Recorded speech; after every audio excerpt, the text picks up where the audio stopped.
Good morning, yogis. Welcome to Through the Mud Yoga. It's been a few days with my little project here. Thanks to the few people who are watching this. Mostly I'm just putting these thoughts out there. I think it's important often to just start putting yourself out there and letting whatever comes back to you come back to you, right? I'd be lying if I didn't say part of me was inspired to make this channel by some of the other YouTube people, bloggers, people who make videos of a variety of formats that I watch, and they seem to be doing pretty well. Obviously, there's a certain amount of financial gain and probably some gain in the ego. But the ones I really identify with are the ones that are out there with the primary goal of helping people. There's nothing wrong with putting yourself out there. There's nothing wrong with trying to function in the world or perhaps benefit from them. I think I've been overly critical or perhaps just been present with where I was at, because when I started this mindful journey, when I started my kind of spiritual journey, when I awakened to my truth, I needed to fully step back from that process of kind of fulfilling the ego or following the ego incorrectly, right? I wasn't really about helping people, even though a lot of times the ego tells you you are, and I think that's a trick the ego plays.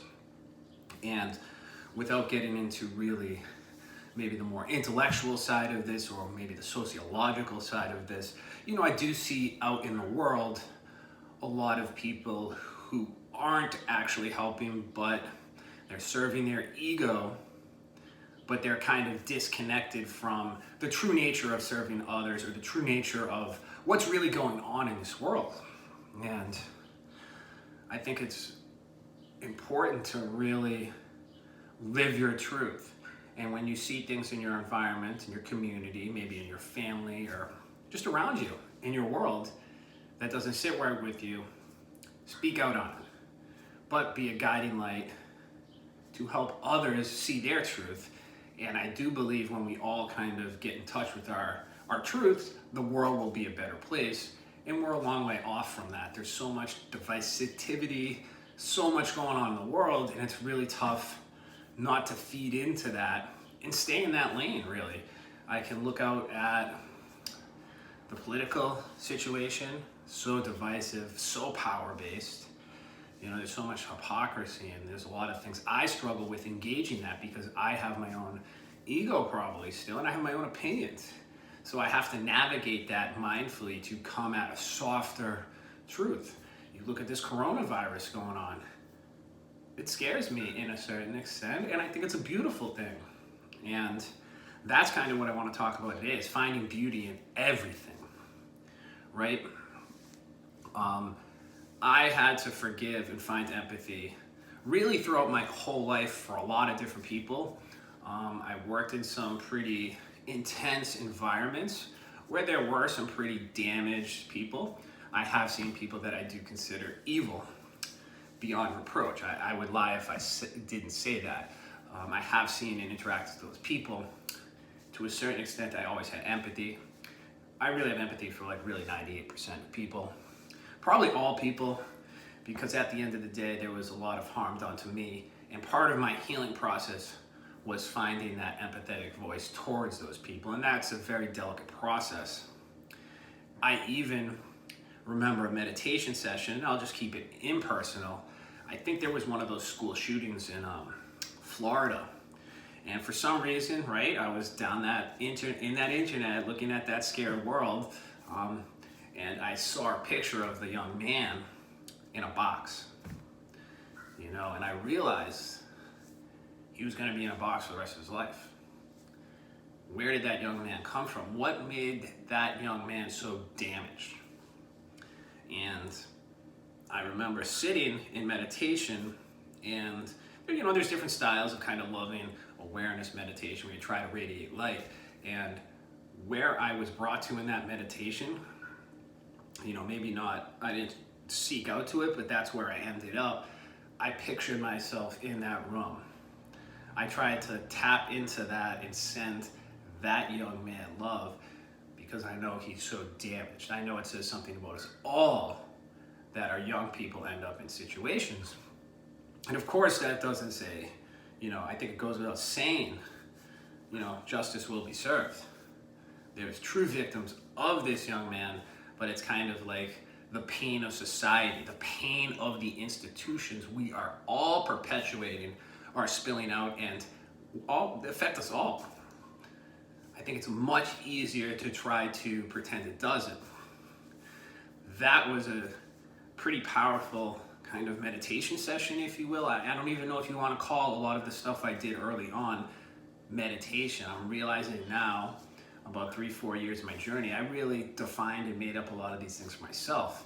And I think that's powerful. So, even today, when you look at this coronavirus,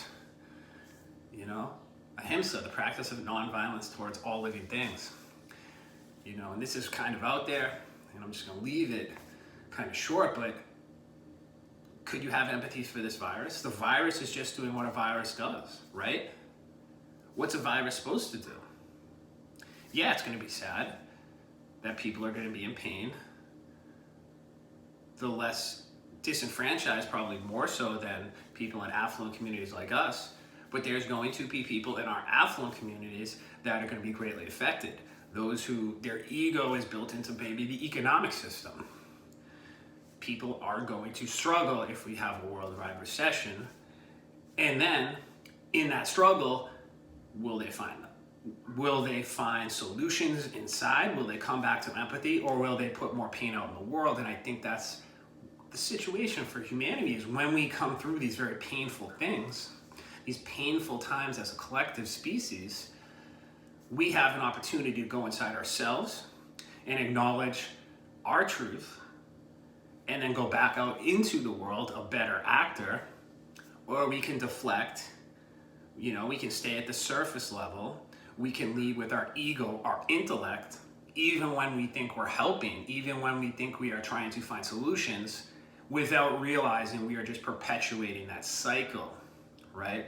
Because in some ways, is humanity a virus? I don't know. I mean, it's tough to say that, right? But I'm sure in some way there's other sentient life on this earth that thinks humanity is a virus, because look at what humanity has done. We've rapidly spread.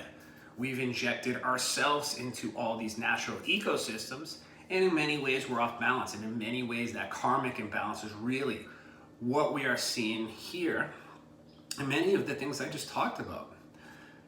And that was very true to me. That was very true to me in my own life, my own karmic imbalances, the karmic imbalances of, the families, the institutions, and the communities that I came out of.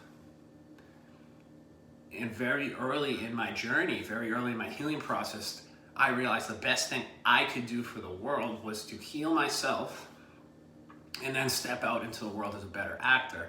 You are either part of the solution or part of the problem. And that's very difficult to do, right? Am I suggesting you meditate and send loving kindness and awareness towards the coronavirus? Not really. Maybe be a little more practical. But realize that you have a choice to kind of engage this through the fear-based ego, or maybe you can use these moments to step outside of that. And full disclosure, for me, this is very easy to do. This is very easy to talk about, because I had to make peace with my own personal story, and that was so deep and so painful that when some of these other situations arise, I'm at peace with it. I'm okay. I understand what life is and the limitations of that world.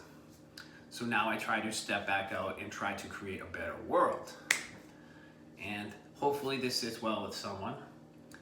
Shout out to all the people out there that are going to be struggling. I think this is a great opportunity for humanity, maybe, to step back and really appreciate our true nature. Even though, most likely, some of those karmic imbalances are going to generate a lot of pain. And anyone out there watching this, be there for the people around you. Listen. Speak softly, and speak quietly. Perhaps don't speak at all. Perhaps listen. I'll leave that today. Thank you to everyone in my community, because I couldn't do this without you. And that's it. Through the Mud Yoga.